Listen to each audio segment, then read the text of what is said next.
हम लोग क्या पढ़ते थे अभी? ओके, तो के बी इक्वल टू क्या था?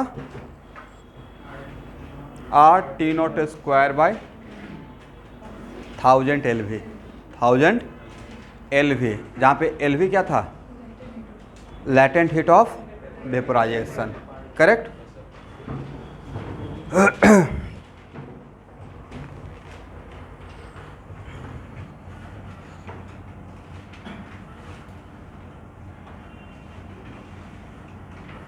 लिखना स्टार्ट कीजिए।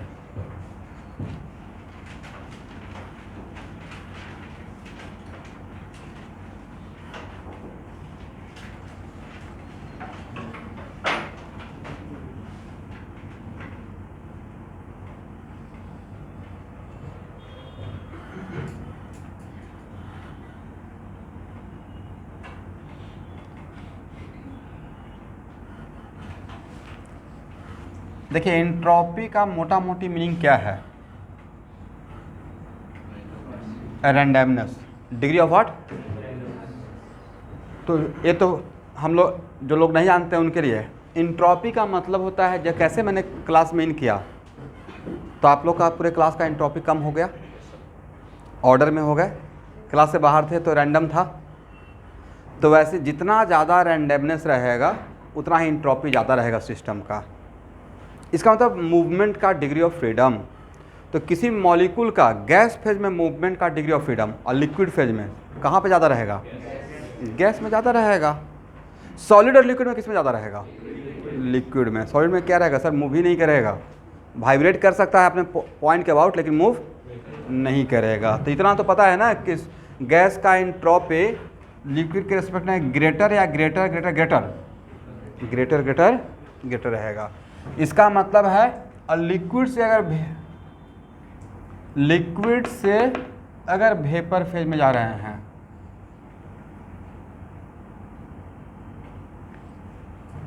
ड्रॉपर बैच के बच्चों के लिए मैं सुबह बोला था प्रोजेक्टर लगाने वाला हूँ। तो जो भी आसपास में पीजी में रहते हैं उनके लिए अगर कभी ऐसा हुआ खुदा ना खास्ता, जैसे कोई मेकअप क्लास है या मैंने एक वीडियो दे दिया तो आप लोग बोलते हैं नेटवर्क का इशू है, तो यहाँ पे एक प्रोजेक्टर लगा दूँगा, यहाँ भी और वहाँ भी।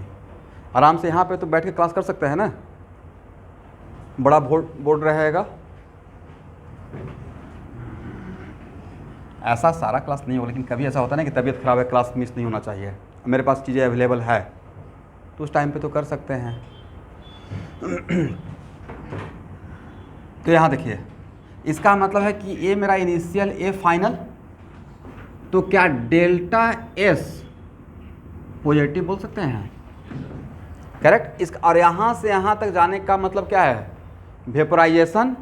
तो अगर आपसे कोई पूछेगा डेल्टा एस वेपोराइजेशन निगेटिव होगा या पॉजिटिव होगा? पॉजिटिव होगा।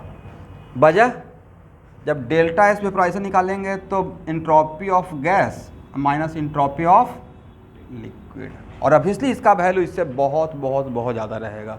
यहाँ तक करेक्ट है?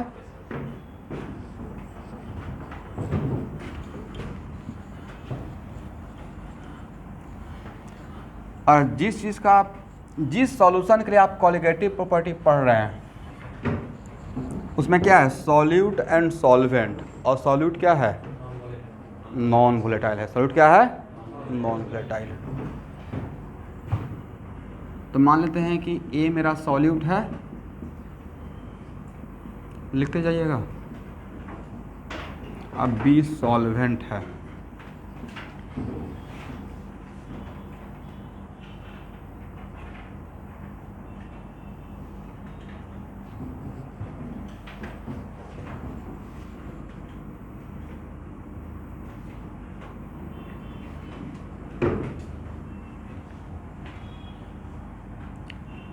Delta S vaporisation, coming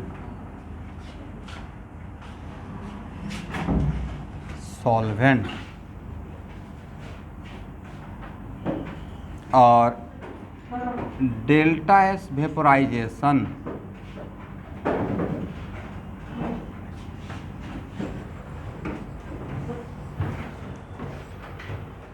same solvent के लिए डेल्टा एस वेपोराइजेशन सॉल्वेंट का और उसी सॉल्वेंट का अगर सॉल्यूशन बनाते हैं जिसमें सॉल्यूट क्या है, नॉन वोलेटाइल, करेक्ट। अब वेपोराइजेशन बोल रहे हैं मतलब लिक्विड से क्या आना है, वेपर। इन दोनों का ऑर्डर क्या रहेगा, किसका ज़्यादा रहेगा, सॉल्वेंट का ज़्यादा रहेगा या सॉल्यूशन का ज़्यादा रहेगा, प्रूफ कीजिए।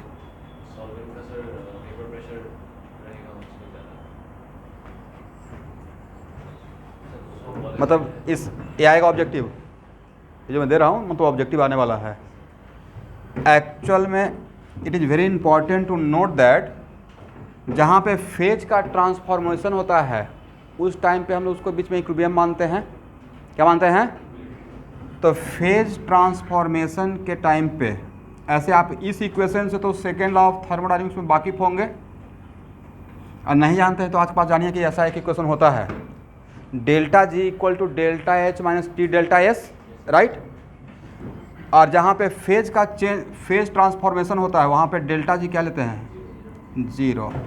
इसको क्या लिखेंगे एवरीवन, डेल्टा एच वेपोराइजेशन, मैं लिक्विड से वेपर के लिए काम कर रहा हूँ, राइट। और ये क्या रहेगा, कम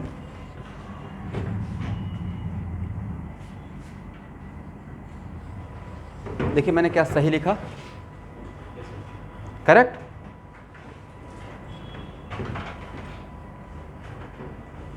कुछ आवाज हो रहा है क्या,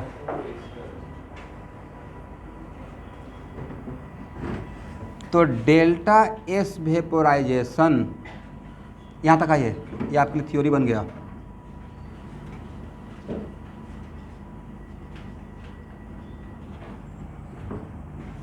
इसको बॉक्स में कीजिए।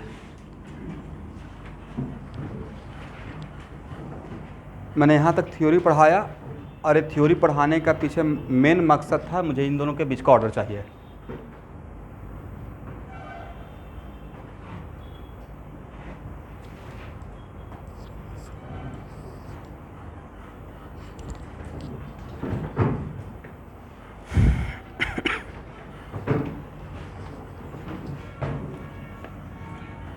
यहाँ तक थ्योरी समझ में आ गया है।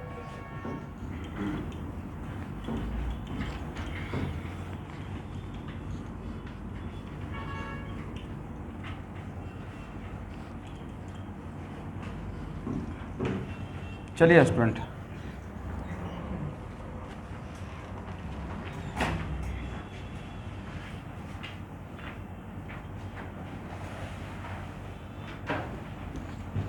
जैसे ही हम लोग डेल्टा एच वेपोराइजेशन बोलते हैं मतलब heat required for 1 mole, heat required for what, 1 मोल। तो डेल्टा एच वेपोराइजेशन सॉल्वेंट का और डेल्टा एच वेपोराइजेशन सॉल्यूशन का किसका ज़्यादा रहेगा,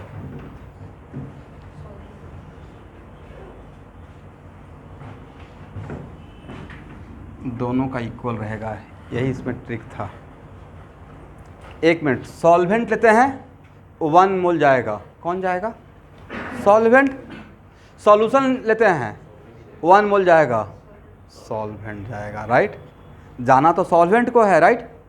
that's why delta H vaporisation और delta H vaporisation pure solvent का और डेल्टा एच वेपोराइजेशन सॉल्यूशन का जिसमें सॉल्यूट क्या है, क्योंकि इसमें भी क्या रहेगा 1 मोल जाना पड़ेगा सॉल्वेंट का, तभी हम लोग इसका डिफाइन करेंगे। It is defined for what, heat required for conversion of 1 mole of liquid into vapour. तो इसका 1 मोल लिक्विड इनटू वेपर में कौन जाने वाला है, जाएगा तो सॉल्वेंट। तो यहाँ भी सॉल्वेंट यहाँ भी सॉल्वेंट, तो वैल्यू डिफरेंट रहेगा, सेम रहेगा, सेम रहेगा। यही इसका ट्रिक था, करेक्ट। अब आंसर आप दे पाएंगे। तो डेल्टा एस वेपोराइजेशन अगर सॉल्वेंट का, यहाँ देखिए तो क्या लिखेगा, delta H vaporisation solvent R divided by boiling point of solvent, correct ना। और डेल्टा एस वेपोराइजेशन, तो यहाँ पे क्या लिखेंगे, डेल्टा एच वेपोराइजेशन सॉल्यूशन, हाँ या ना, तो कुछ तो बोलिएगा। And boiling point solution. एक क्वेश्चन हम लोग से नहीं बन पाता, अगर ऊपर और नीचे दोनों अगर वैरी करता न्यूमरेटर और डिनोमिनेटर, तो हम लोग कैसे निकाल पाते? फिर रेशियो देखना पड़ता। अब बन जाएगा। तो पिछले क्लास में क्या पढ़ाए थे कि सॉल्यूशन का बॉइलिंग पॉइंट इंक्रीज कर जाता है, राइट। इसका मतलब है कि दोनों में न्यूमरेटर सेम है, बट किसका वैल्यू डिनोमिनेटर में किसका वैल्यू बड़ा है?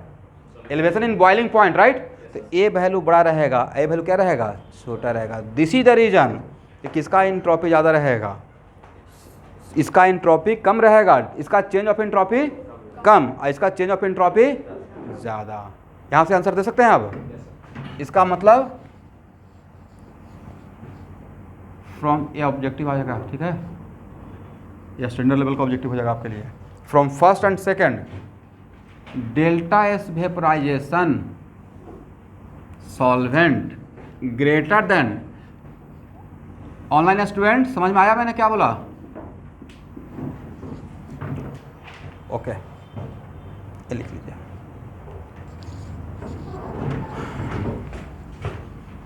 इसको हटाए, इस तरफ को।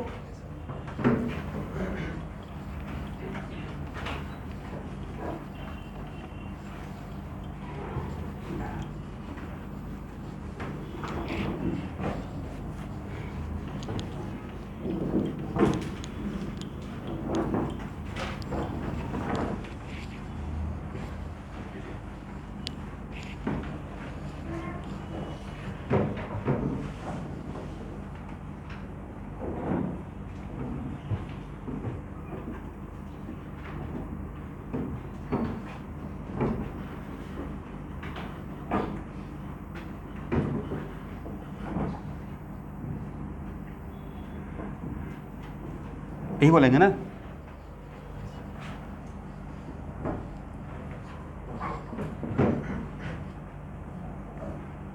एंड सॉलिड सॉलिड भी तो डायरेक्टली वेपर में कन्वर्ट हो सकता है,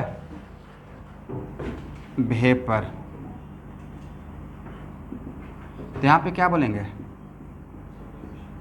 डेल्टा एच वेपराइजेशन या delta H sublimation? Delta H sublimation. और आप लोग को जब थर्मोकेमिस्ट्री थर्मोडायनेमिक्स पढ़ाऊंगा या जिनको पढ़ा दिया, दो बात है ना। तो डेल्टा एच सब्लिमेशन मोटा मोटी किसके बराबर होता है? डेल्टा एच, बोलिए, fusion plus delta H vaporisation. मतलब डायरेक्ट कहाँ से? सब्लिमेशन का process just below melting point होता है, मेल्टिंग पॉइंट टच करने से जस्ट पहले। तो मेल्टिंग पॉइंट, और इसका मतलब है कि सॉलिड से डायरेक्ट वेपर में जा रहे हैं तो वन फेज गायब हो गया। और कौन सा फेज? लिक्विड का। इसका मतलब यहाँ पे जो मोटा मोटी जो एनर्जी का रिक्वायरमेंट होगा वो इसका सम के बराबर होगा, ऑलमोस्ट, एग्जैक्टली नहीं लेकिन ऑलमोस्ट। तो कौन सा वैल्यू बड़ा है? अरे ए वैल्यू निगेटिव रहेगा या पॉजिटिव रहेगा? भाई सॉलिड को वेपर में करना है तो हीट एब्जॉर्ब करेगा, राइट। इसका मतलब ए वैल्यू क्या रहेगा? पॉजिटिव। ए वैल्यू भी क्या रहेगा? पॉजिटिव। बट कौन सा वैल्यू बड़ा? बोल सकते हैं ना, delta H sublimation greater than what? Delta H, यहाँ तक आइए।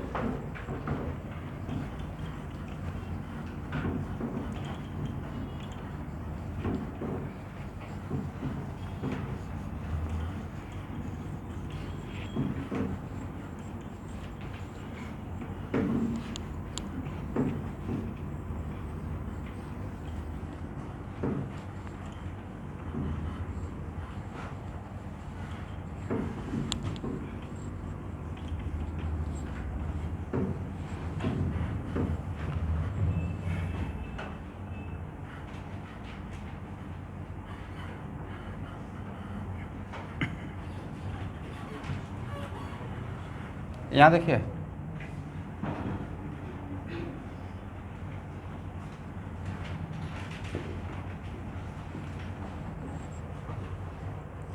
Both are the example of parabola, but दोनों में डिफरेंस क्या है?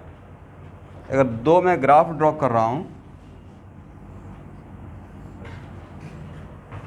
कौन सा ग्राफ किस पैराबोला को रिप्रेजेंट करेगा? तो नहीं लगता है कि this equation is more sensitive with respect to x? इसमें एक्स का वैल्यू जो चेंज करेंगे, मानते हैं इसमें एक्स का वैल्यू चेंज किए, चेंज लिए कितना से, डेल्टा एक्स इक्वल टू 1, तो जो वैल्यू चेंज ऑफ बाई दिखेगा। और यहाँ पे एक्स का वैल्यू चेंज लिए डेल्टा एक्स इक्वल टू 1, तो जो यहाँ पे चेंज इन बाई दिखेगा, किसमें चेंज ऑफ बाई ज़्यादा दिखेगा। इसका this graph is more sensitive with respect to x, this graph is more sensitive with respect to what, x, correct. तो अगर कोई इंक्रीजिंग फंक्शन है, सब तो मुझसे ज़्यादा आप लोग जानते होंगे, मैथमेटिक्स पढ़ना स्टार्ट कर दिया है, मैक्स और मिनिमा, राइट, वहाँ पे ही तो देखते हैं मोनोटोनिसिटी या इंक्रीजिंग डिक्रीजिंग फंक्शन।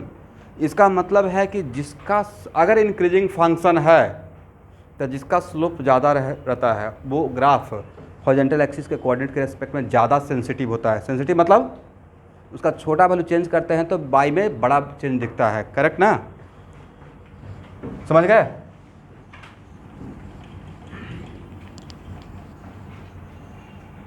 चलिए फर्स्ट लेक्चर में एक ऐसा इक्वेशन आप लोग को दिए थे, अगर आप लोग को याद होगा तो,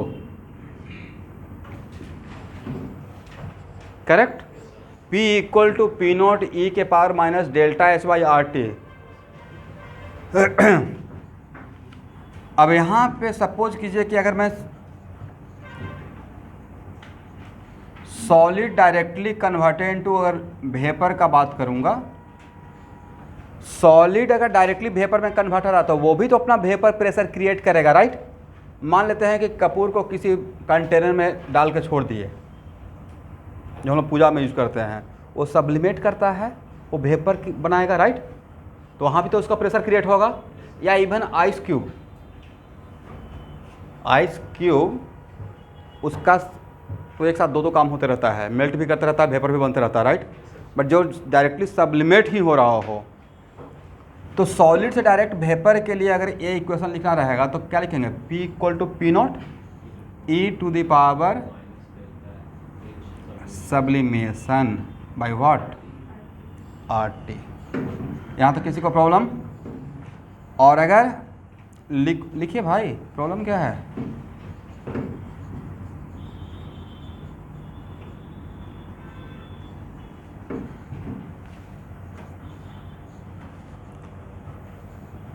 अगर लिक्विड के लिए लिखेंगे तब क्या लिखेंगे सर, तब आपको लिखना पड़ेगा P equal to P naught e to the power minus delta H, sublimation या वेपोराइजेशन, एंड देन आपसे पूछा जाएगा। और यहाँ देखिए लिखने के बाद रुकिएगा, जनरलाइज तो है ना, this is more and more generalise. अगर सॉलिड से डायरेक्ट वेपर रहेगा तो यहाँ पे सब्लिमेशन बोल देंगे, लिक्विड से वेपर रहेगा तो यहाँ पे क्या बोल देंगे, वेपोराइजेशन बोल देंगे, करेक्ट। और ये इक्वेशन केमिकल इक्विलिब्रियम से मैं लिखा हूँ, पता है कि नहीं आप लोग को, फर्स्ट क्लास, राइट। तो मान लेते हैं कि ए वैल्यू अगर पॉजिटिव है, डेल्टा एच अगर पॉजिटिव है, तो इसको ऐसे भी तो लिख सकते हैं,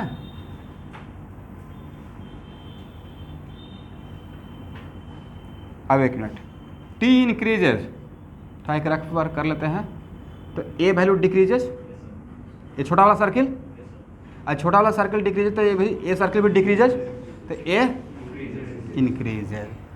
इसका मतलब टेम्परेचर इंक्रीज करेंगे तो प्रेशर इंक्रीज होगा, ये होना भी चाहिए, टेम्परेचर इंक्रीज करेंगे तो ज़्यादा वेपर बनेगा, राइट।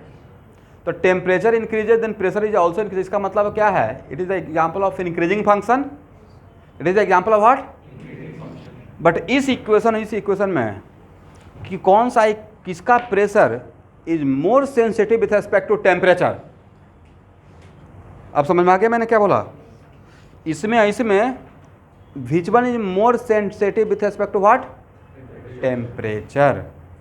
आज इंक्रीजिंग फंक्शन तो है, तो जो ज़्यादा सेंसिटिव रहेगा वो ज़्यादा स्ट्रिप रहेगा, राइट। तो इसका एक बार स्लोप निकाल के देख लीजिए, सेंसिटिविटी चेक करना है तो क्या करेंगे, स्लोप देखेंगे ना। तो एक बार स्लोप निकालिए, इसको डिफरेंशिएट कीजिए टाइम के रेस्पेक्ट में, इसको भी डिफरेंशिएट कीजिए टाइम के रेस्पेक्ट में। क्या dp बाई dt कर सकते हैं, मेडिकल वाले बच्चे छोड़ देंगे, वो सिर्फ रिजल्ट का एंजॉय करेंगे। 12th वाला कीजिए, ड्रॉपर बैच का स्टूडेंट नहीं भी करने से काम चल जाएगा।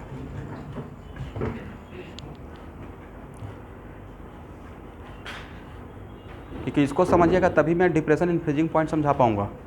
मुझे पढ़ाना क्या है, depression in freezing point, 4 colligative property ना, एक है एलिवेशन इन बॉइलिंग पॉइंट, एक क्या है depression in freezing point.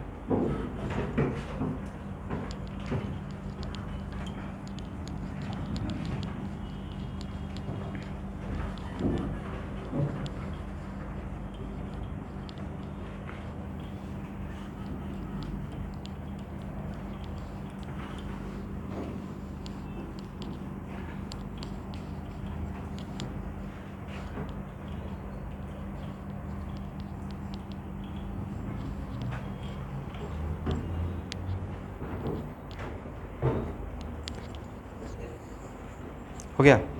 D P by D T कितना है स्टूडेंट, इसका अगर डिफ्रेंशिएट करते हैं तो एनीवन जो जिसने डिफ्रेंशिएट किया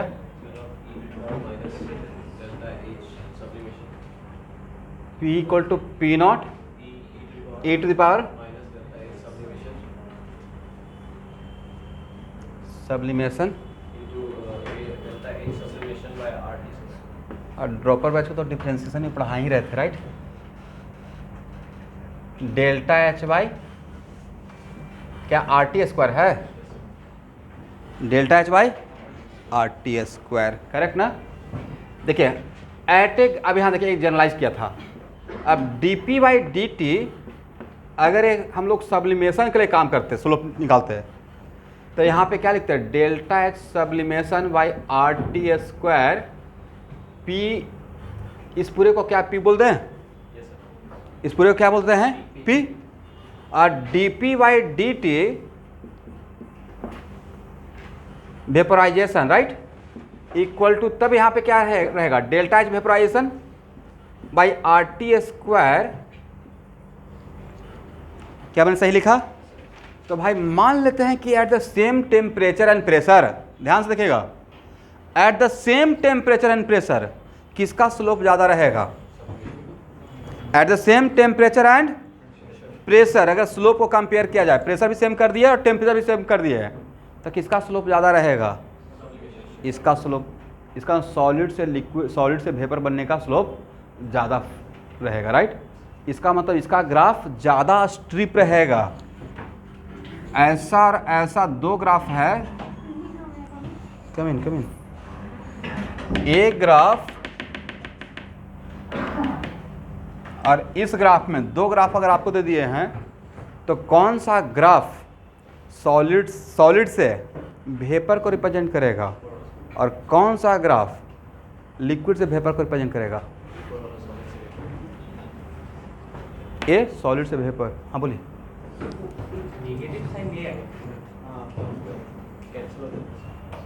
कैंसिल हो जाएगा, 1/t है ना, कैसे काम चलेगा बताइए। ये तो पहले ही बोल दिए थे कि इंक्रीजिंग फंक्शन है, ये तो यहाँ से ही प्रूफ हो गया था राइट। निगेटिव नहीं आएगा ना डिफरेंशिएशन में, ओके। इसका मतलब है कि बस जस्ट दो ग्राफ में से कौन सा ग्राफ सॉलिड से वेपर को रिप्रेजेंट करेगा और कौन सा ग्राफ लिक्विड से वेपर को, तो मुझे लगता है कि ये ग्राफ सॉलिड से वेपर को राइट, ये ज़्यादा टेम्परेचर के रिस्पेक्ट में सेंसिटिव रहेगा, और ये ग्राफ किसको रिप्रेजेंट करेगा, लिक्विड से वेपर का। इतना तो समझ में आ गया, ओके। लिखिए, from here we can conclude that, from here we can conclude that graph of pressure versus temperature in case of sublimation process, graph of pressure versus temperature in case of sublimation process, pressure is more sensitive with respect to temperature, sorry, pressure, yes मैं फिर से repeat कर रहा हूँ, in case of sublimation process, when ऐसे लिखेगा, when we compare sublimation with respect to vaporisation, ऐसे ये ज़्यादा अच्छा सेंटेंस बनेगा, when we compare sublimation with respect to vaporisation, then when we compare sublimation with respect to vaporisation, then pressure is more sensitive with respect to temperature in case of sublimation. Then pressure is more sensitive with respect to temperature in case of sublimation. कहने का मतलब क्या हो गया कि अगर sublimation pressure versus temperature दो चीज के लिए ड्रॉ किए, P वर्सेस T का दो चीज के लिए ग्राफ ड्रॉ किए, किसके लिए? सब्लिमेशन के लिए एंड वेपोराइजेशन के लिए। तो किस केस में टेम्परेचर के रेस्पेक्ट में प्रेशर ज्यादा सेंसिटिव रहेगा? सब्लिमेशन के लिए। करेक्ट है ना?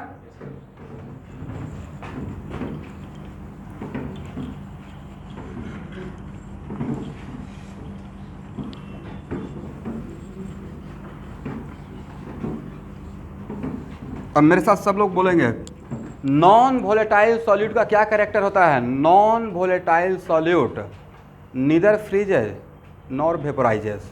Non volatile solute neither freezes nor vaporises. Correct है? और नहीं तो इसका एक थोड़ा बहुत आप एग्जाम्पल कर सकते हैं, हालांकि 100% मत कीजिएगा, नहीं तो पता नहीं चल पाएगा। आप एक गिलास पानी में 1 चम्मच सॉल्ट डाल दीजिए, राइट? करेक्ट है? और उसके बाद उसको फ्रिज में डाल दीजिए, थोड़ा उसका बर्फ़ बनने दीजिए। बर्फ़ बनने से पहले थोड़ा टेस्ट कर लीजिए उसका सॉल्टी कैरेक्टर, राइट? और जब वो उसमें से थोड़ा बर्फ़ बन जाएगा तो फिर से टेस्ट कीजिए, उसका उसमें सॉल्टी कैरेक्टर ज़्यादा हो जाएगा। वजह भाई पहले बर्फ़ तो कौन बन रहा है? सॉल्वेंट ही तो बर्फ़ में जाएगा, फ्रीज करेगा। But what NaCl? वो तो नहीं जाएगा, तो कहाँ प्रेजेंट रहेगा?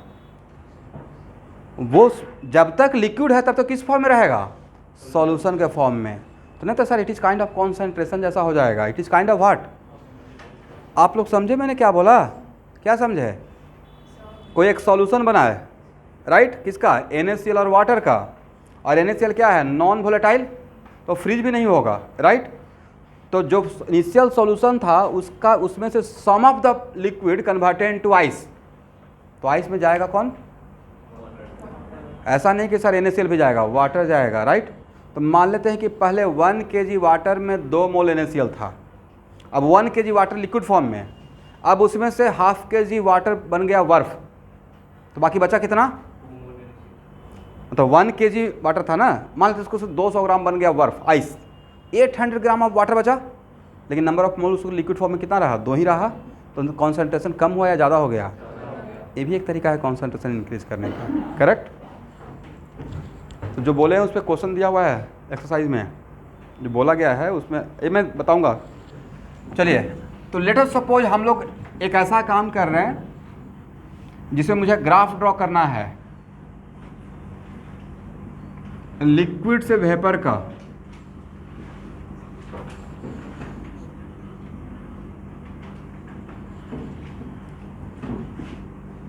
और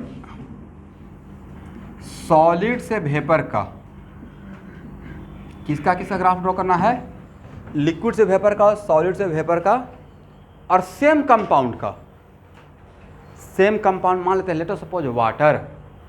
तो वाटर में लिक्विड से वेपर मतलब वेपोराइजेशन, तो कितना डिग्री पे जाके? 100 डिग्री।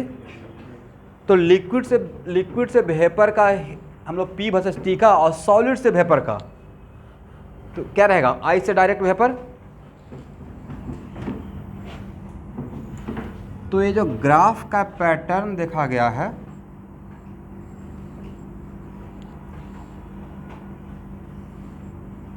ग्राफ का पैटर्न ये ऑब्जर्व किया गया है। This is the pattern of the graph. Same compound का, let us suppose solvent is water. तो इसमें से किसका कौन सा ग्राफ रहेगा लिक्विड से वेपर का, और कौन सा ग्राफ रहेगा सॉलिड से वेपर का? ए रहेगा लिक्विड से वेपर का, ए रहेगा। अब दोनों कहाँ आए? किसका ग्राफ है? P वर्सेस T का।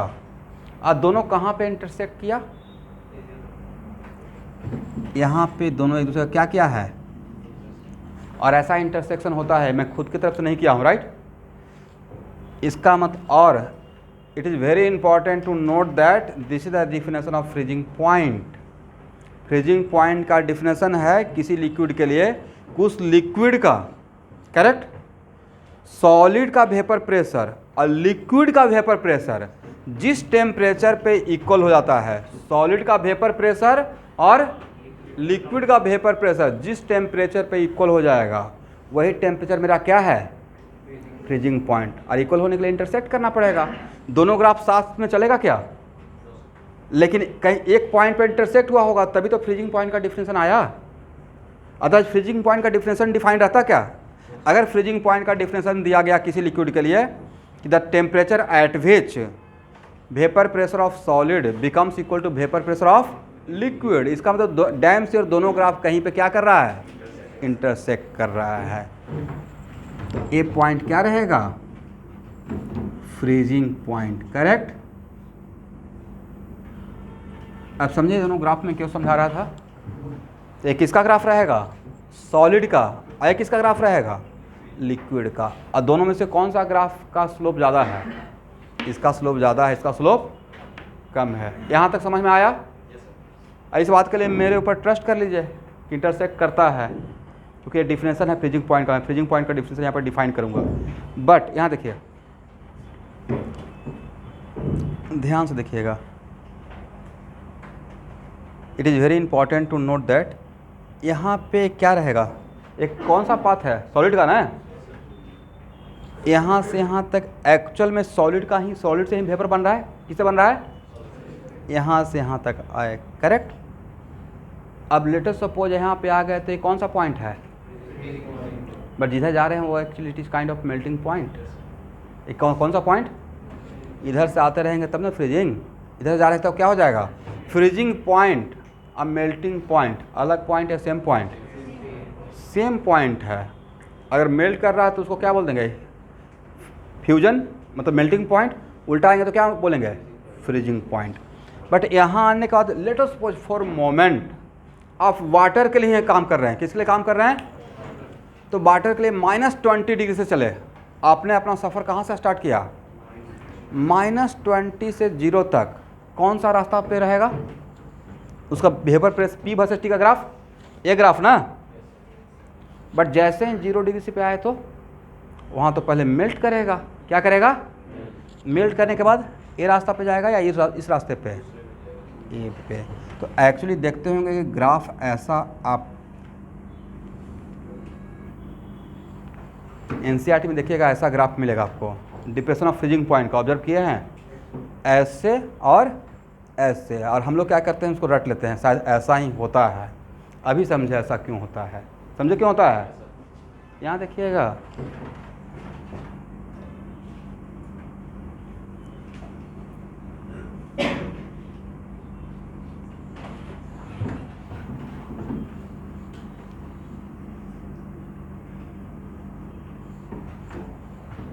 इसका मतलब लेट अस सपोज, आप समझे मैंने क्या बोला।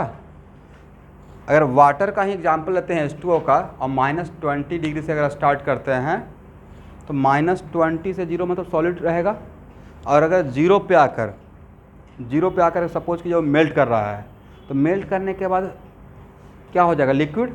तब कौन सा ग्राफ रहेगा, P वर्सेस T का, ए ग्राफ रहेगा। तो एक्चुअल ग्राफ मेरा कौन सा रहेगा, ये अगर मेरा फ्रीजिंग पॉइंट है तो फ्रीजिंग पॉइंट से पहले तो सॉलिड फेज में रहेगा, राइट। तो कौन सा ग्राफ को फॉलो करेगा, इस ग्राफ को। उसके बाद अगर लिक्विड फेज में चला गया तब कौन सा ग्राफ को फॉलो करेगा, इस ग्राफ को। तो मेरा एक्चुअल रास्ता क्या रहेगा ग्राफ का, दिस एंड दिस। और यहाँ पे क्या डेवलप होगा, कॉर्नर। बट नहीं लगता कि दो ग्राफ का कम्बिनेशन था, किसका किसका, सॉलिड वर्सेस सॉलिड का और लिक्विड का। ऐसे दिखा दीजिए।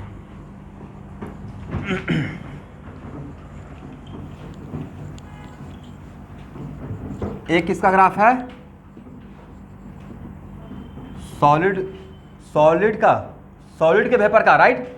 एक किसका ग्राफ है, लिक्विड के वेपर का। इस ग्राफ को मैं ऊपर क्यों रखा, मतलब ऊपर नहीं रखा, मतलब स्लोप ज़्यादा क्यों रखा, यस क्योंकि इसका एक्चुअल में स्लोप ज़्यादा था, करेक्ट। स्लोप ज़्यादा था, मैंने देखा स्लोप निकाल कर dp/dt।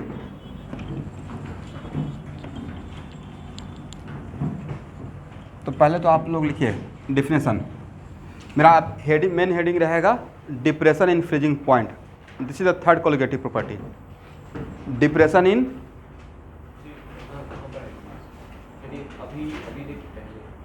नहीं लिख, मतलब ये जनरल एक मैं बात पढ़ाया। अब लिखिए depression in freezing point, depression in freezing point.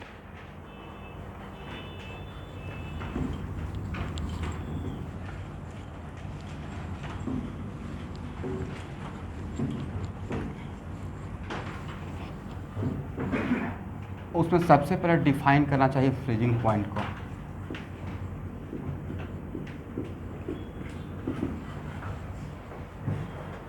The temperature at which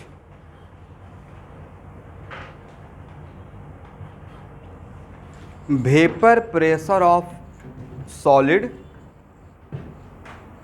the temperature at which vapor pressure of solid becomes equal to vapor pressure of liquid,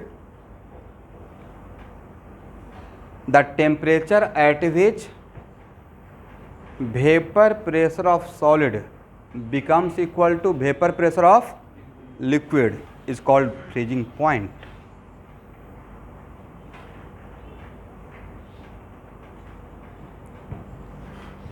मुझे लगता है इसको मेल्टिंग पॉइंट भी बोल देना चाहिए, राइट? सेम ही है, but it is very important to note that मैंने ये नहीं बोला कि which one again becomes equal to 1 atm। यहाँ पे 1 atm नहीं है, वो बॉइलिंग पॉइंट का था। बॉइलिंग पॉइंट क्या था? The temperature at which vapour pressure of liquid becomes equal to what? 1 atm। यहाँ पे क्या बोल रहे हैं? सॉलिड का वेपर प्रेशर और लिक्विड का वेपर प्रेशर जहाँ पे इक्वल हो जाए, that temperature is called what? Freezing point.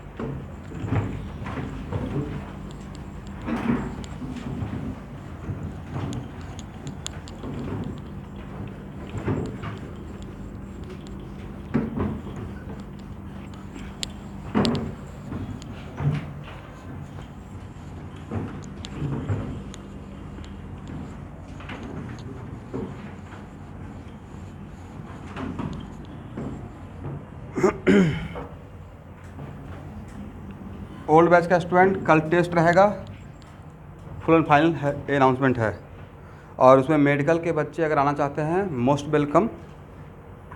आप आकर एटलीस्ट फिजिक्स और केमिस्ट्री तो ट्राई कर सकते हैं, और उसमें प्योर फर्स्ट टर्म का सिलेबस है। क्वेश्चन का लेवल लेकिन आसान नहीं रहेगा, जैसे जेई मेन है तो उतना ग्रेविटी मेंटेन किया जाएगा, और अपना बेस्ट दीजिए। उसमें लॉस तो कुछ नहीं है ना? एक लॉस क्या दिखता है कि हाँ सर 11th का सिलेबस ले रहे हैं, मेरा एग्ज़ाम आ गया बोर्ड का। अभी तो आप वो भी नहीं बोल सकते हैं। दोनों तरफ से रिवीजन हो जाएगा और बेटर रहेगा। बिकॉज अगर सिर्फ बोर्ड करते रह जाइएगा तो दिसंबर तक बोर्ड चलते रहेगा और जनवरी के लास्ट तक आ जाएगा जेई मेन। इसलिए उस प्लानिंग का पार्ट ऐसे रखते हैं कि दोनों एक साथ तैयारी होते रहे।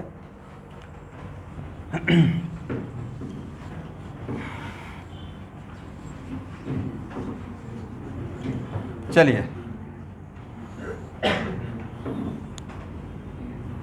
यहाँ देखिए स्टूडेंट,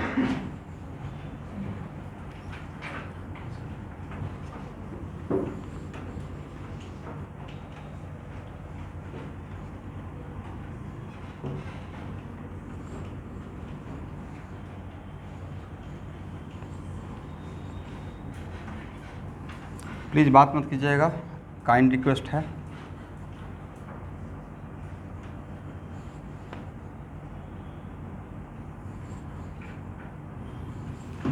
मान लेते हैं कि ये दो अलग अलग लिक्विड का P वर्सेस T का ग्राफ है। किसका? उसमें एक है प्योर सॉल्वेंट और एक है सॉल्यूशन।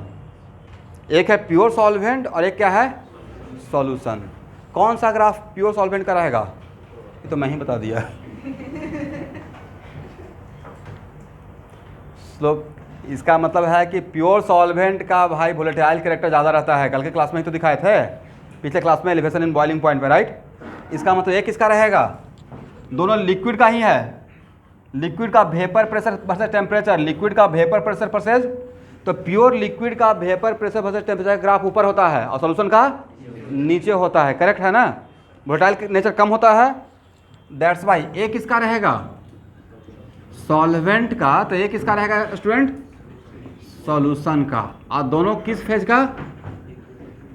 लिक्विड। और ये भी कौन सा? लिक्विड। यहां तक समझ में आ गया?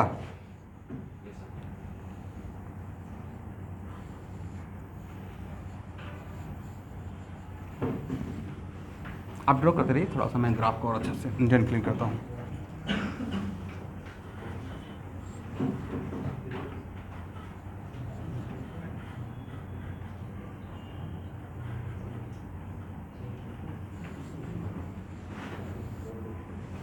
यहाँ देखिए, यहाँ देखिए,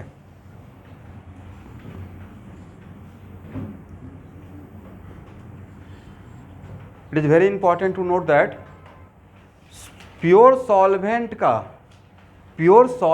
के सॉलिड का वेपर प्रेशर वर्सेस टेम्परेचर, क्योंकि आप एनसीईआरटी में देखते होंगे ऐसा रहता होगा नहीं, ग्राफ आप देखिएगा तो ऐसा ग्राफ मिलेगा आपको।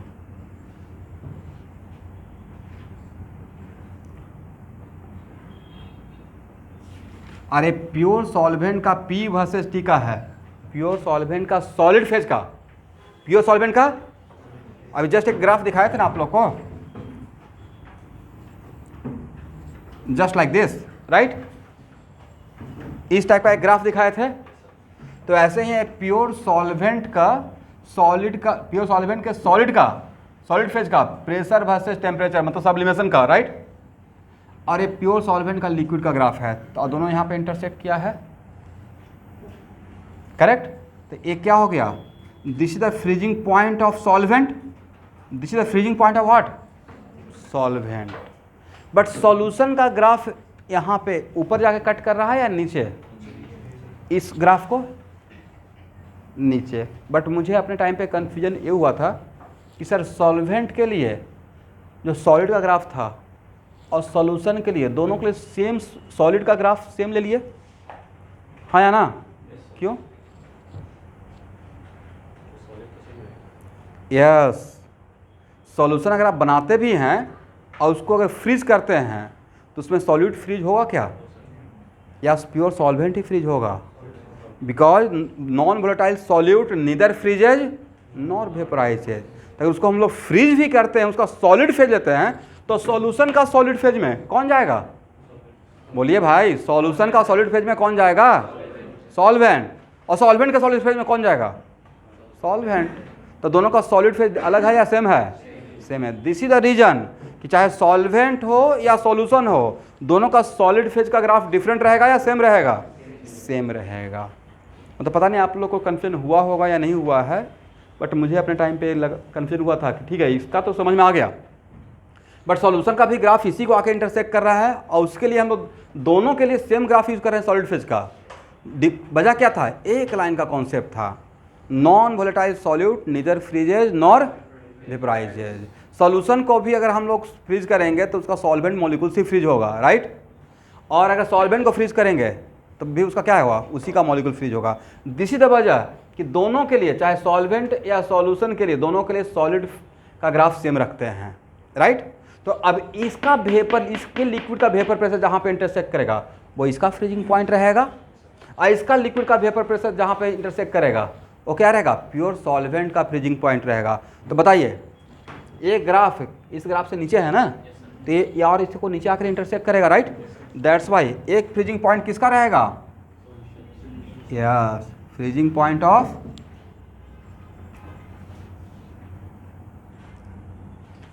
ये हो गया freezing point of what, solvent. एक क्या रहा, freezing point of solution.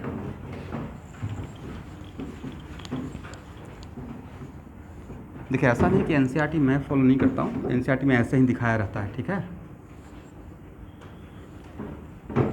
Correct है ना।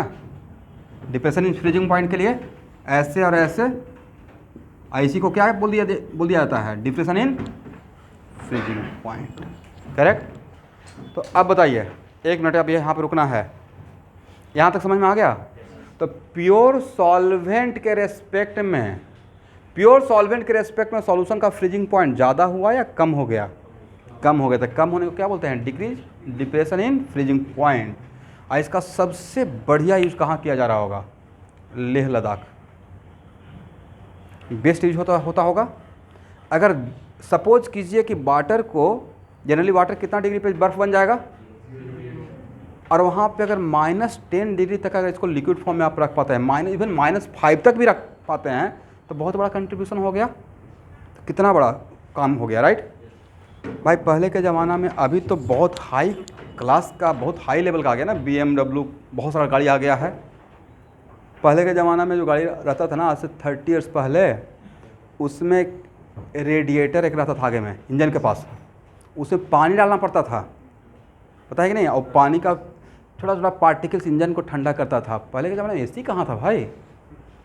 अब तो क्या होता है कि इतना ना हाईटेक सिस्टम है, कुछ पता नहीं चलता है, राइट। और गड्ढा वगैरह में भी गाड़ी चलेगा तो इतना ना सॉकर उसमें लगा रहता है कि एकदम बहुत कम, बहुत लेस एफर्ट मतलब आपको फील होगा। पहले के ज़माने में तो पूरा फील होगा कितना मोमेंटम से चेंज हो रहा है राइट। बट उसका भी अलग ही मज़ा है तो उस टाइम पे जनरली ठंडे के मौसम में देखिए, जो चीज़ बचपन में आप ऑब्जर्व कीजिएगा ना, तो कहीं कहीं आगे चल के तो देखते थे कि अंकल लोग क्या करते थे, बहुत पूस की रात तो ना, बहुत ठंडा वाला 1 महीना होता है।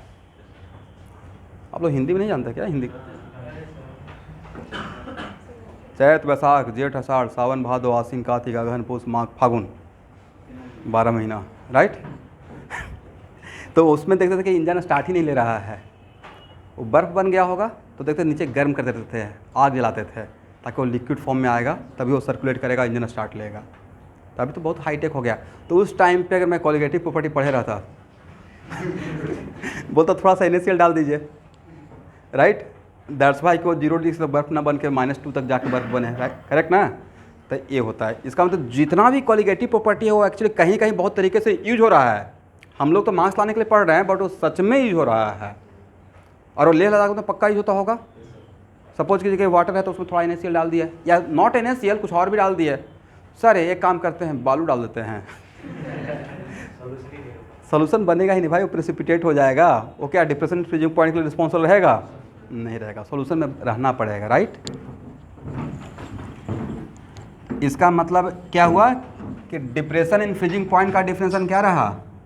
ये मैं एक प्रैक्टिकल एक मीनिंग बताया। तो डिप्रेशन इन फ्रीजिंग, और डिप्रेशन ऑलवेज क्या होता है? Initial minus final. किसके रेस्पेक्ट में? तो फ्रीजिंग पॉइंट ऑफ सॉल्वेंट और minus freezing point of solution, इसी को बोलते हैं डिप्रेशन इन फ्रीजिंग पॉइंट।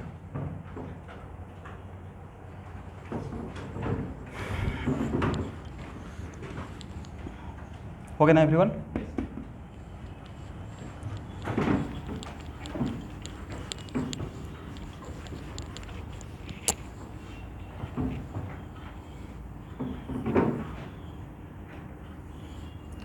तो सॉलिड का एक ही ग्राफ रहेगा। हाँ, solvent minus, sorry, solvent minus solution, solvent minus solution. लेकिन दोनों के लिए सॉलिड का ग्राफ सेम रहेगा, राइट।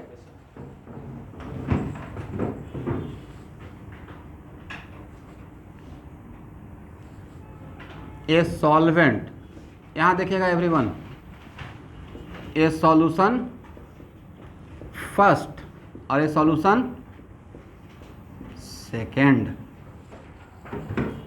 पता है किसमें कॉन्सेंट्रेशन ज़्यादा रहा होगा? इसमें कॉन्सेंट्रेशन ज़्यादा, पिछले क्लास में पढ़ाए थे, राइट। यार कॉन्सेंट्रेशन ज़्यादा रहता है तो उसका वोलेटाइल कैरेक्टर कम हो जाएगा।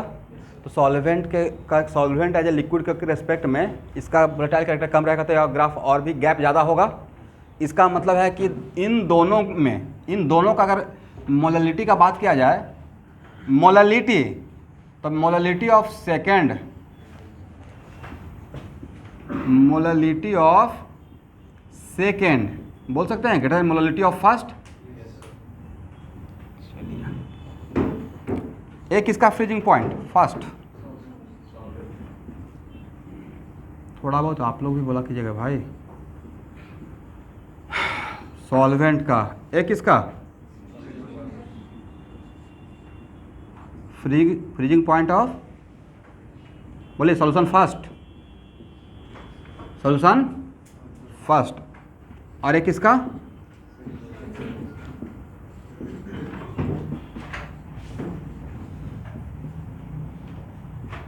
Freezing point of solution second. इसका मतलब है कि सॉल्यूशन में कॉन्सेंट्रेशन जितना ज़्यादा बढ़ाएंगे डिप्रेशन इन फ्रीजिंग पॉइंट उतना ही ज़्यादा होगा, करेक्ट। और डिप्रेशन इन फ्रीजिंग पॉइंट क्या है? Colligative property delta T F क्या है बोलिए? तो कॉन्सेंट्रेशन ज़्यादा तो डेल्टा टी एफ वैल्यू कम होगा, तो कॉन्सेंट्रेशन ज़्यादा तो डेल्टा टी एफ ज़्यादा होना भी चाहिए था। All colligative property directly proportional to concentration of solute, right. Concentration ज़्यादा करेंगे तो सारा कॉलिगेटिव प्रॉपर्टी का वैल्यू बढ़ेगा, नाम अलग अलग रहेगा लेकिन वैल्यू बढ़ेगा ही बढ़ेगा, राइट। तो डेल्टा टी एफ क्या है? One of the colligative property है, करेक्ट है ना।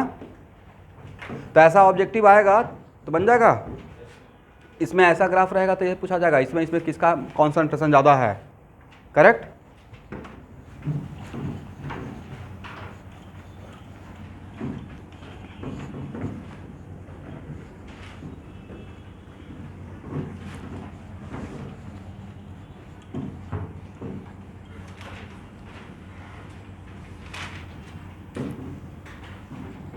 Okay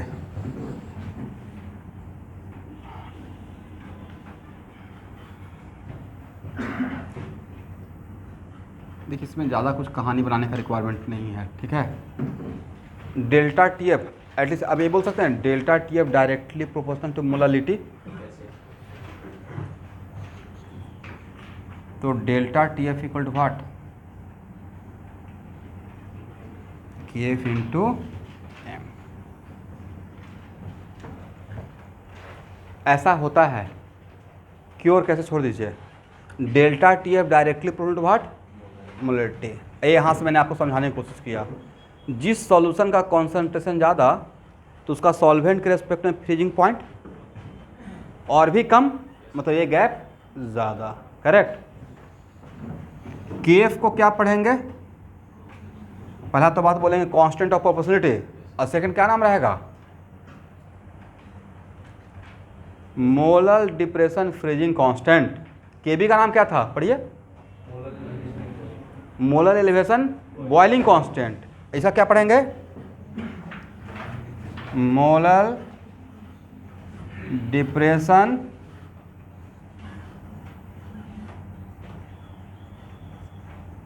freezing constant. हो गया ना।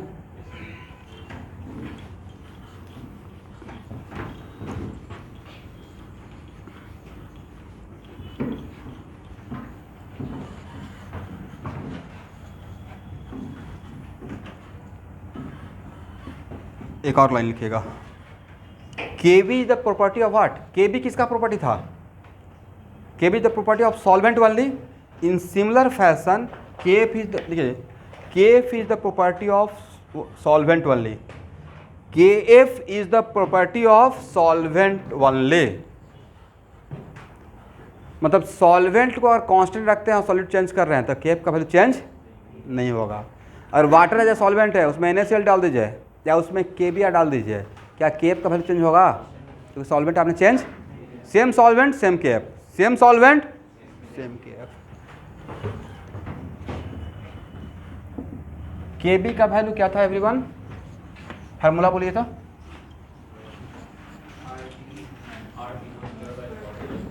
Yes, R T0 square by 1000, यहाँ पे LF लिखेंगे, वहाँ पे क्या था? LV। यहाँ पे क्या लिखेंगे? T0 क्या है यहाँ पे? Freezing point of pure solvent, right.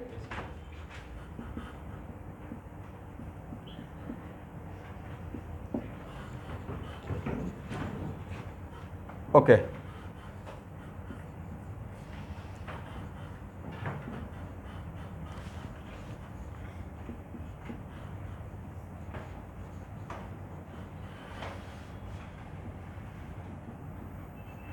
LF क्या है यहाँ पे एवरीवन? लैटेंट। ये तो ड्रॉपर बैच के स्टूडेंट को ज़्यादा समझ में आएगा क्योंकि संडे को वही चल रहा था, राइट। फिजिक्स में संडे को चल रहा था कुछ ऐसा टॉपिक, चलो पता ही नहीं चल रहा संडे को चल के आ रहा था।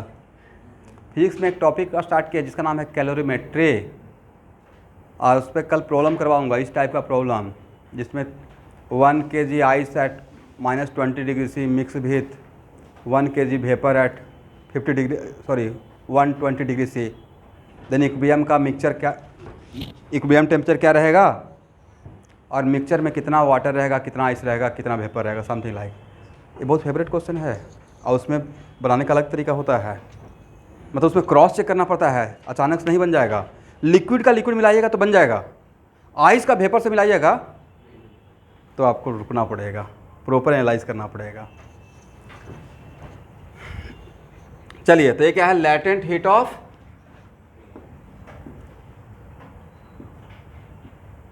क्या बोला जाए, फ्रीजिंग या फ्यूजन।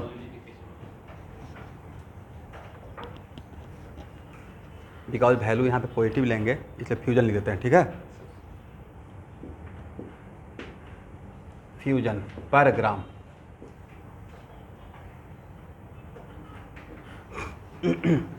क्या LF के बदले ए लिख सकते हैं एवरीवन? LV के बदले लिखते हैं delta HP by molecular weight of solvent, वैसे ही इस LF के बदले लिखेंगे, सिंस करके लिख दीजिएगा delta HF, sorry LF equal to delta HF by M। यहाँ तक समझ में आ गया है?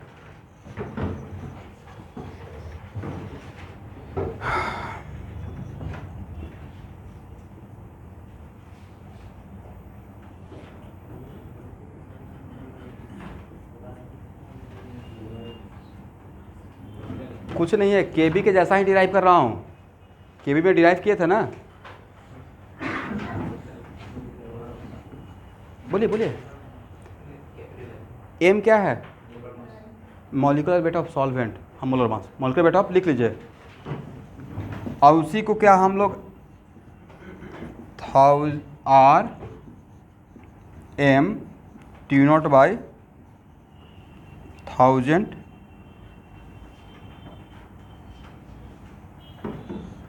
ऐसे लिख सकते हैं।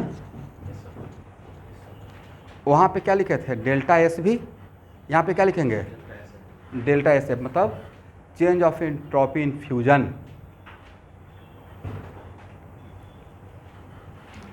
अगर LF का वैल्यू ले रहे हैं latent heat of fusion, latent heat of, तो यहाँ पे डेल्टा SF भी क्या लिखेंगे, change of entropy in fusion. Fusion का मतलब मेल्ट।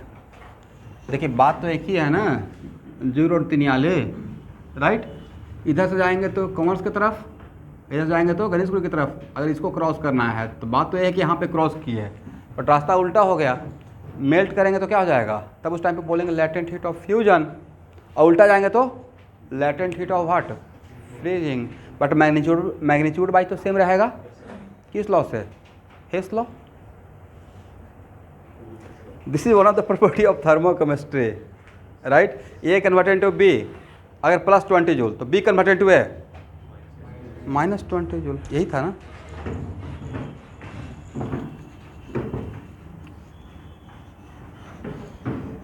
अच्छा, माइंड में ये चल रहा है क्या कि फर्स्ट टर्म के बाद दोबारा 11th का रिवीजन कर लेंगे, शॉर्ट नोट्स। बोले कैसे हो जाएगा रिवीजन? सर आप टेस्ट में दे दीजिएगा, मार्क्स लाना है तो करना ही पड़ेगा, राइट। वो सबसे बेस्ट तरीका है, और वो मैं करूँगा भी।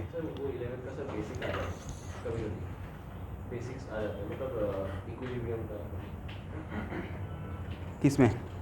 मतलब टर्म 1 के एग्जाम में। देखिए एक्चुअल में ये मानिए ऑर्गेनिक का क्वेश्चन आने वाला है, उसमें सच में आप हैलोजन डेरिवेटिव बोलकर बैठेंगे क्या? दिमाग दौड़ाइए तो, नहीं तो पूरा ऑर्गेनिक लेकर दिमाग, पूरा ऑर्गेनिक का कॉन्सेप्ट लेकर आप बैठ रहे हैं, राइट। उसमें कायरल सेंटर भी पूछा जाएगा, how many number of chiral centre in given compound, कितना आइसोमेरिज्म भी तो आएगा।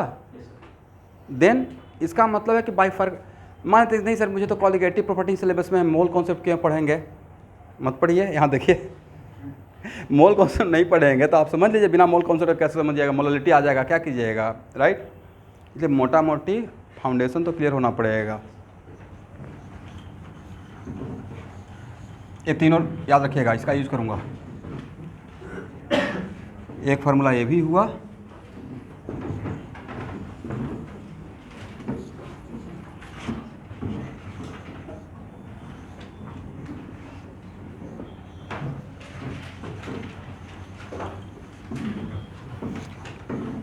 इस बार तो बहुत हद तक आपके बैच को, चूँकि 11th क्लास से ही आप लोग को मैं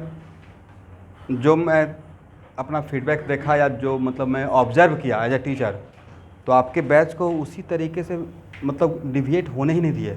अब उसमें कोई जानबूझ के डिविएट हो गया या मुझसे पीछे छूट गया, चले थे तो साथ साथ, और आप लोग सब लोग तो एक साथ चले थे ना। आपने कोप अप कर लिया, सारे ऑर्गेनिक क्लास आप कर रहे हैं, समझ भी रहे हैं, और बाकी जो बच्चे नहीं समझ रहे हैं तो डैम श्योर कहीं ना कहीं पे उस चीज़ों को छोड़े होंगे, या कहीं ना कहीं उनका डिसकंटिन्यूटी रहा होगा, बीच में डिविएशन फैक्टर रहा होगा, डिप्रेशन इन फ्रीजिंग पॉइंट के जैसा। तो एक्चुअल उसमें मेरा तो फॉल्ट है नहीं, आप साथ में चले हैं। और शुरू के क्लास में तो 11th क्लास में भाई इतना धीरे धीरे पढ़ाता हूँ, एकदम लाहे लाहे स्लो, धीरे, एकदम इससे स्लो क्या हो सकता है, और तब जाकर धीरे धीरे फास्ट होते हैं। अब देखिए रिएक्शन में क्या है, एक बार प्रोडक्ट लिखते हैं, कायरल सेंटर इतना नंबर प्रोडक्ट है, एफडी करेंगे क्या होगा, सारा बात 1 सेकंड के अंदर बोल देते हैं, राइट। बट स्टार्टिंग बहुत इनिशियल से चला था। तो पिछले साल 12th क्लास के साथ ये हुआ था, उसमें जो न्यू बैच में आया था ना, न्यू बैच में आते ही कोरोना आ गया।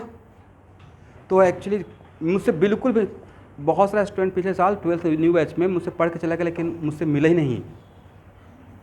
मतलब फी भी दे दिए, ऐसा नहीं कि वैसे ही पढ़ के चले गए, मतलब एवरीथिंग ओके, बट मैं देखा ही नहीं कि हाँ पढ़ा किसका रहा हूँ, बस पढ़ाते चला गया।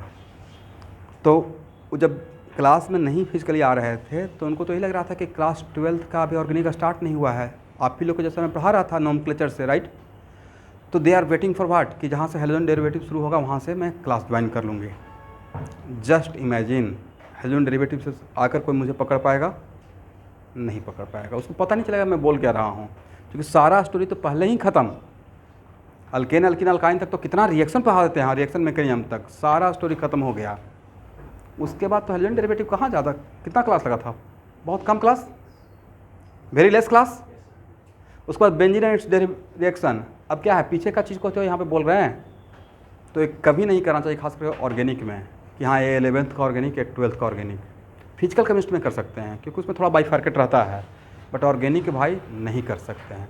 इनऑर्गेनिक में भी कर सकते हैं, नाइट्रोजन अलग, एस ब्लॉक अलग, किसी भी चैप्टर को आप स्टार्ट कर सकते हैं, बट ऑर्गेनिक में बिल्कुल नहीं कर सकते हैं। चलिए स्टूडेंट, तो ये तो समझ में आ गया।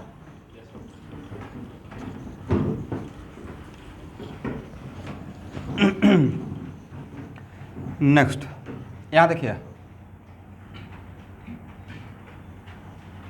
Delta S fusion solvent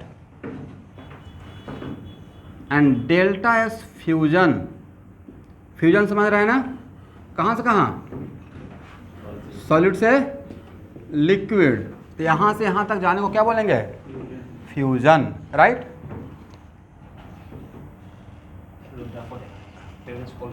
okay, delta S fusion solvent और delta S fusion solution, order क्या होगा, डू इट फास्ट।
उससे पहले क्या हुआ था?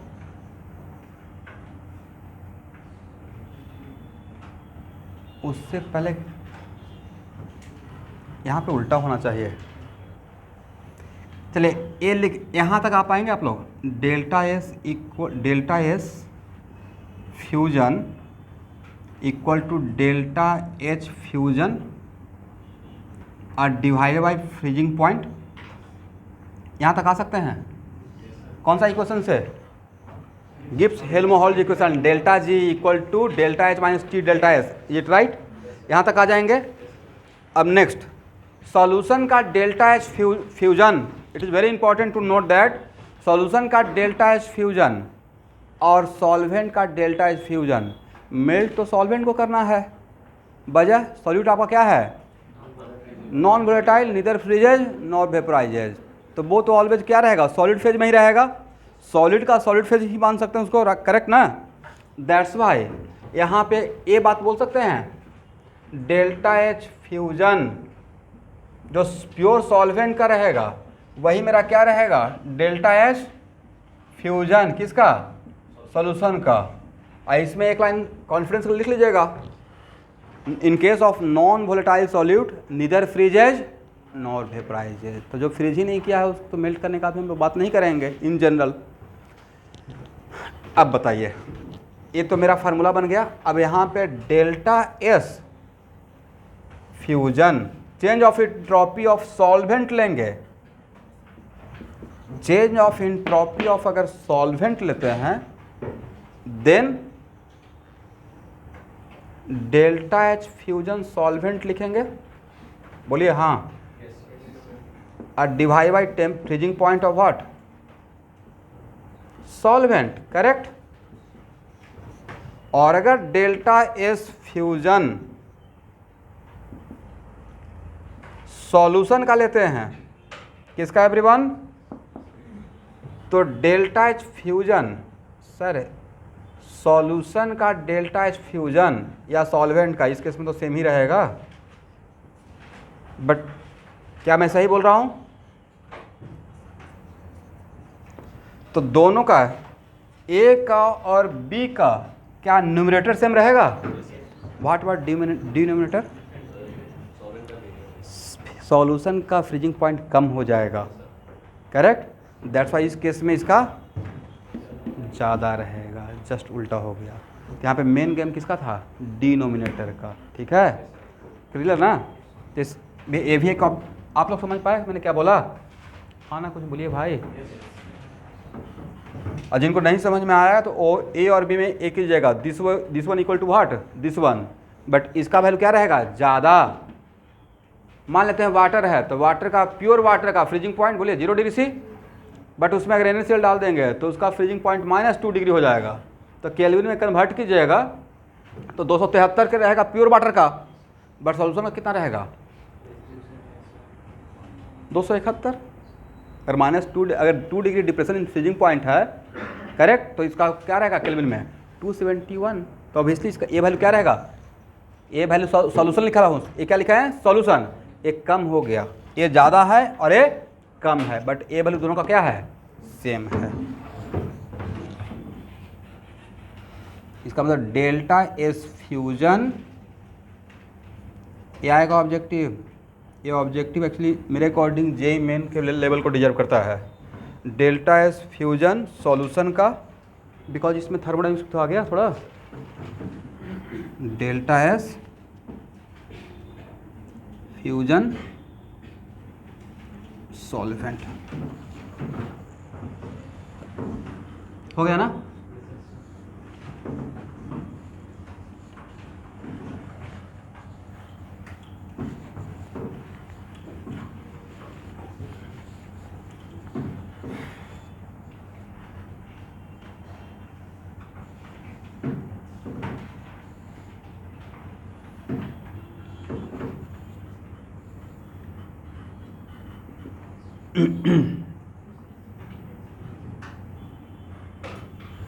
यहाँ देखिएगा एवरीवन,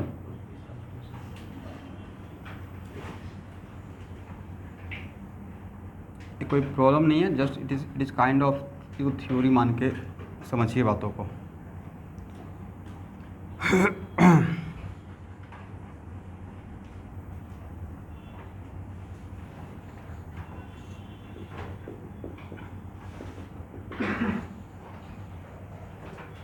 एक मैं बिल्कुल फ्रेश सॉल्यूशन बनाया, जस्ट सॉल्यूशन बनाया हूँ, राइट। जिसमें ए क्या है, सॉल्यूट, और बी क्या है, सॉल्वेंट। और सॉल्वेंट डिफ़ॉल्ट में अगर नहीं दिया हो तो वाटर ले लेते हैं। और it is very important to note that जिस टाइम मैंने सॉल्यूशन बनाया उस टाइम पे मैंने कैलकुलेट किया कि मोलालिटी, अभी लिखिए नहीं, पहले समझ लीजिए, मोलालिटी 2m है। इस सॉल्यूशन का मोलालिटी क्या है, 2m का मतलब 2 mole of solvent per kg of solvent, sorry 2 mole of solute per kg of solvent. Actually complete 4:15 से बोलते जा रहे हैं ना, और अभी जस्ट 2-3 दिन से बहुत ज़्यादा वीकनेस था, अभी दिमाग घूम रहा है मेरा। 10 मिनट के बाद छोड़ ही दूंगा, टाइम हो ही गया है। इसलिए मैं आज इन लोग के बैच में भी बोल रहे थे कि बढ़िया से अभी खाना खाइए। ये नहीं बोल रहा हूँ कि हाँ फ्रूट्स ही खाना है या ड्राई फ्रूट्स ही खाना है, बट एग्ज़ाम में बैठने के लिए अपने आप को भी फिट एंड फाइन रखना ज़रूरत है। मौसम भी चेंज हो रहा है, 2 ही टाइम पे ठंडा लगता है, पता है कि नहीं। जब आते रहता है तो हम लोग कॉन्फिडेंस रहता है कि अभी नहीं आया है, राइट। आज जाते रहता है तो पता ही नहीं चलता है, क्योंकि कब आ जाएगा पता नहीं चलेगा ना। अभी तो आपको पता ही नहीं चल रहा है, अभी तो आप इसी फीलिंग में है कि अभी तो गर्मी है, एसी चला देते हैं। अब मैं इस बात से ज़्यादा परेशान हूँ घर पे, यहाँ भी तो हैं ही, बट यहाँ मैं उससे अपने आप को आइसोलेट कर लेता हूँ। पढ़ाने के टाइम पे पता ही नहीं चलता है। यहाँ पे आइएगा ना तो इतना pressure become so much high as a teacher कि आपको तो इसके बाद क्या बोलना है दिमाग में चल रहा है, राइट। इसके बाद क्या, कौन सा एग्जाम्पल लेना है, तो उतना सोचने का टाइम ही नहीं रहता है कि ठंडा लग रहा है या गर्म लग रहा है। तो उस टाइम पे ज़्यादा सेंसिटिव रहता है, जिसको बोलते हैं ट्रांजिशन फेज। पहले तो 3 ही ऋतु था ना, कौन सा, शरद ऋतु, ग्रीष्म, क्या गर्मी, और एक बारिश। अब तो बहुत सारे ऋतु हो गया, ऋतु मतलब मौसम। अब तो इतना सारा क्लाइमेट चेंज है कि नवंबर में आकर बारिश हो जाता है।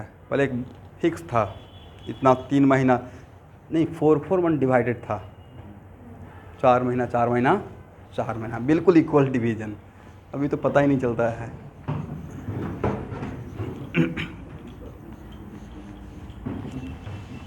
बट यहाँ भी देखिए 2-3 चीज़ तो साथ में लेकर आएगा ना। जैसे आप आज के डेट में, अब 2 मिनट बात कर लेते हैं, ठीक है। सब कुछ नहीं लगता है कि ऑन द डोर हो गया।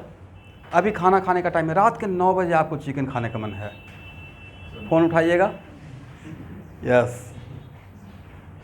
मतलब ऐसा हो गया है ना, मतलब उससे क्या हो गया, इंसान थोड़ा लेजी हो गया। या कैलकुलेट कर रहे हैं, ओके बाहर से अगर सब्ज़ी लेकर आएंगे तो 100 रुपया में तो इतना मिल जाएगा, उतना में तो खाना ही आ जाएगा। समथिंग कुछ ना कुछ कैलकुलेशन चल रहा है भाई। फैमिली के अंदर रहिएगा तो कैलकुलेशन ऐसा ही चलता है। ऐसा थोड़े कि आपके या मेरे यहाँ फैमिली कोई मंगल ग्रह का एक्सेप्शनल है। मोटा मोटी फैमिली तो फैमिली ही है। तो एकदम सब कुछ ऑन द डोर। बाहर निकले, सिटी सेंटर दिख रहा है, घर से बाहर निकले तो वो अपने साथ मॉडिफिकेशन लेके आ रहा है, तो कुछ निगेटिव भी तो इम्पैक्ट रहेगा।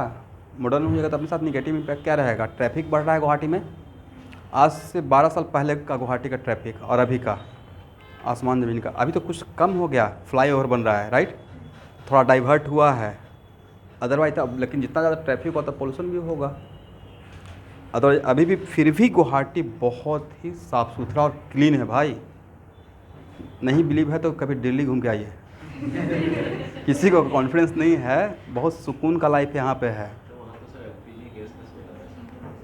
मतलब वहाँ तो मतलब शाम में अगर निकल के, सुबह में निकल के शाम में आइएगा तो ऐसे दिखिएगा तो एकदम बहुत सारा डस्ट आते रहेगा। मतलब 5 साल लाइफ तो ऐसे ही कम हो गया इसलिए। और ऐसे भी मुझे भीड़ से डर लगता है, बहुत क्राउड है भाई, वो ओवर पॉपुलेटेड है, राइट, वेरी डेंस। बेंगलोर से और दिल्ली से और गुवाहाटी आ गए तो लगता है गांव में आ गए। इसको अदरवाइज मत लीजिए, एक्चुअल में फैक्ट है। मतलब यहाँ पे डेवलपमेंट और है, लेकिन फिर भी ये सिटी बहुत मॉडर्न सिटी है। उन्हें खाने में, पहनने में, यहाँ से अगर पटना जाइएगा तो पटना फिर गांव दिखेगा। Infrastructure is so much high, but रहने का, खाने का तरीका, बोलने का, तो यहाँ के लोग मतलब उस रिस्पेक्ट में आगे हैं। यहाँ पे एक चीज़ का कमी था, बोले क्या? एजुकेशन हब, जो कि हम लोग काम कर रहे हैं। नहीं, बहुत चेंज हुआ है। 2000 से पहले एक ही कोचिंग था, वो भी एक। अभी देखिए ना, हर जैसे कुछ कुछ लोग बोलते हैं, मैं सुनता हूँ ना, इसको निगेटिव वे में भी बोलते रहते हैं। और उस टाइम पे हम लोग, मुझे थोड़ा ख़राब लगता है कि हर जगह तो कोचिंग ही खुलते जा रहा है गुवाहाटी में। अच्छा बात है ना, ख़राब बात तो नहीं है।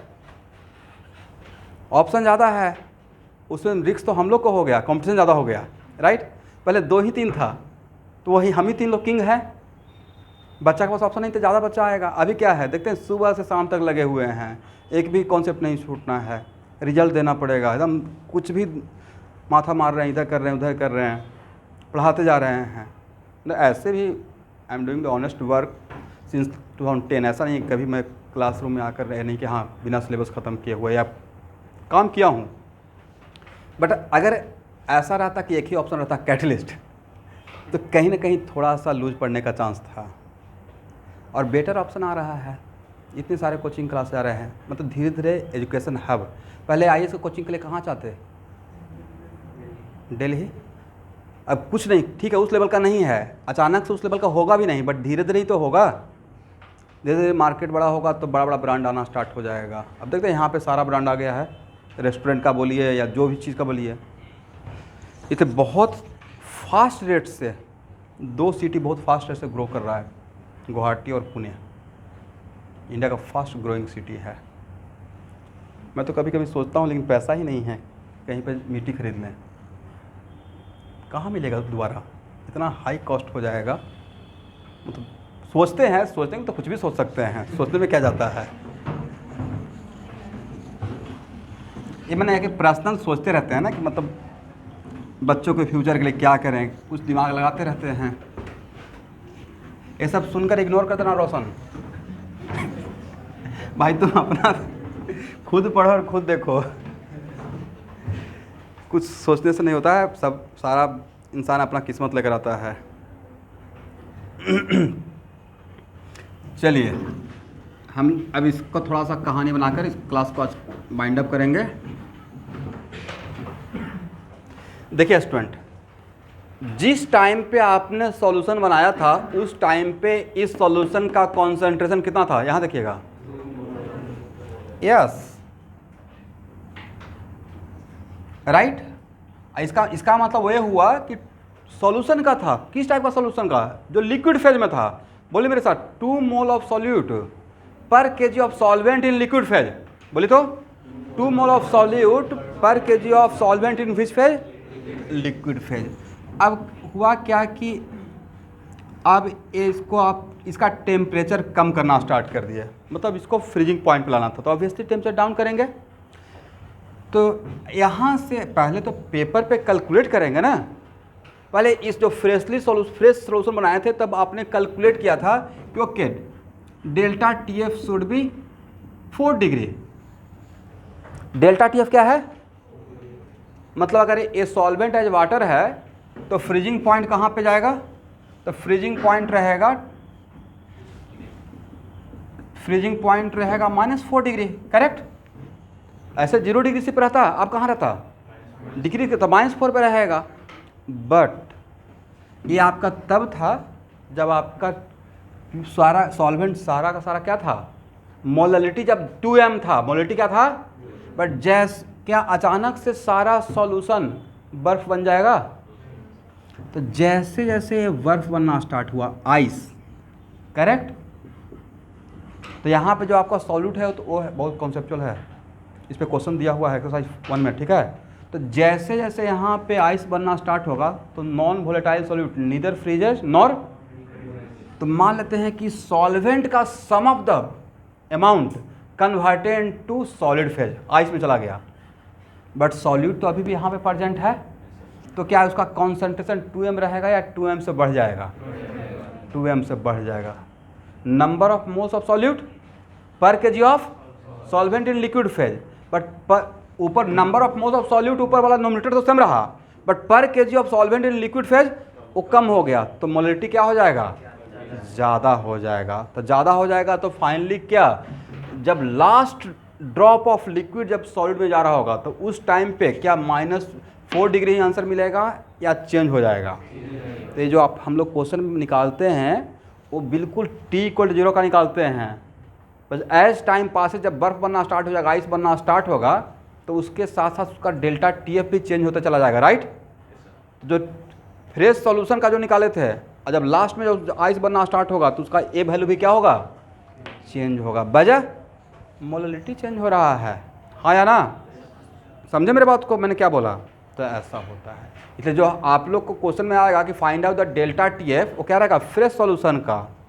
बट ऐसा भी क्वेश्चन आ सकता है कि यहाँ पे सम, अब इसमें इस टाइप का क्वेश्चन में क्या रहेगा कि ये अगर सपोज कीजिए कि आपको दिया जाएगा, फिर बोला जाएगा इतना आइस बन गया, तो इसमें वाटर का कंपोजिशन क्या है, इस टाइप का क्वेश्चन रहेगा।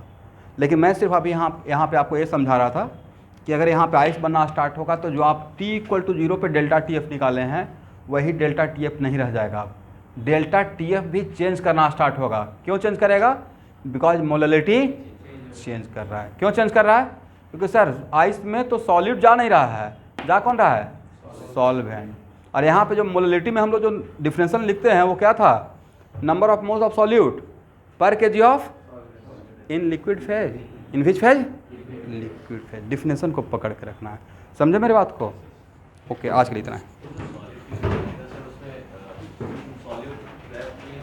ट्रैप थोड़ा होगा, वो तो होगा ही पक्का, लेकिन मैक्सिमम बाहर रहना रहेगा, लास्ट तक कोशिश करेगा कि लिक्विड फेज में रहें, ठीक है।